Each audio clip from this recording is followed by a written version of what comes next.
একটি মেয়ের সন্দেহ ছিল যে তার বাবা মানুষ নয়, বরং একজন এলিয়েন। তাই একদিন গাড়ি থেকে নামার সময় সে ইচ্ছা করে নিজের ফোনটি পিছনের সিটে ফাঁকের মধ্যে লুকিয়ে রেখে দেয়। বাড়িতে পৌঁছেই সে হেডফোন লাগিয়ে ফোনের রেকর্ডিং শুনতে শুরু করে। যেমনটা সে ভেবেছিল ঠিক তেমনটাই ঘটেছিল। তার বাবা গাড়ির সঙ্গে কথা বলছিলেন। সেই কথোপকথন ছিল খুবই অদ্ভুত।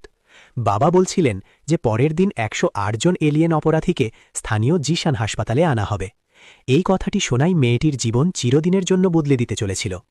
পরের দিন কৌতূহল তাকে সেই হাসপাতাল পর্যন্ত নিয়ে গেল, কিন্তু সেখানে তার জন্য কতটা ভয়ঙ্কর দৃশ্য অপেক্ষা করছিল তা সে কল্পনাও করতে পারেনি।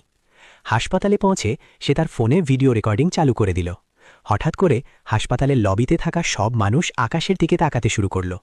আকাশে কুয়াশার মাঝে একটি এলিয়েন যুদ্ধজাহাজ দেখা গেল।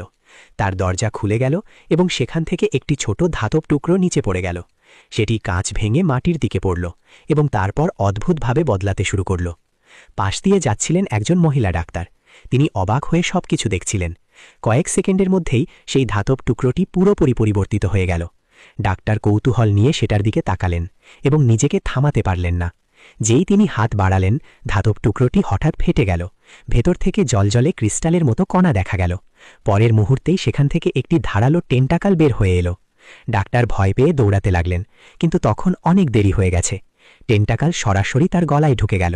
এরপর আরও অনেক টেন্টাকাল বের হয়ে আশেপাশের মানুষের দিকে এগিয়ে যেতে লাগল। এক এক করে প্রতিটি মানুষের গলায় সেই ধারালো টেন্টাকাল ঢুকে গেল। তারপর সবাই হঠাৎ করে সেখানেই দাঁড়িয়ে পড়ল এবং মাথা নিচু করে ফেলল। হাসপাতালের প্রতিটি কোণায় একই ঘটনা ঘটতে লাগল। মনে হচ্ছিল যেন প্রতিটি টেন্টাকাল আগে থেকেই জানে তাকে কোন মানুষের কাছে পৌঁছাতে হবে। একজন ডাক্তার আলমারির ভেতরে লুকিয়ে পড়েছিলেন, কিন্তু টেন্টাকাল সেখানে গিয়েও তাকে খুঁজে পেল। এই দৃশ্য দেখে মেয়েটি ভয়ে কাঁপতে লাগল। সেই হলঘরে আরও টেন্টাকাল ছড়িয়ে পড়তে লাগল। কেউই তাদের থেকে বাঁচতে পারল না, শুধু সেই মেয়েটি ছাড়া। ওদিকে একজন পুলিশ অফিসার চেয়ারে বসে ঘুমাচ্ছিলেন। হঠাৎ তিনি জেগে উঠলেন, কিন্তু তখন অনেক দেরি হয়ে গেছে। একটি টেন্টাকাল তার গলার পথ দিয়ে তার মস্তিষ্কে ঢুকে গেছে।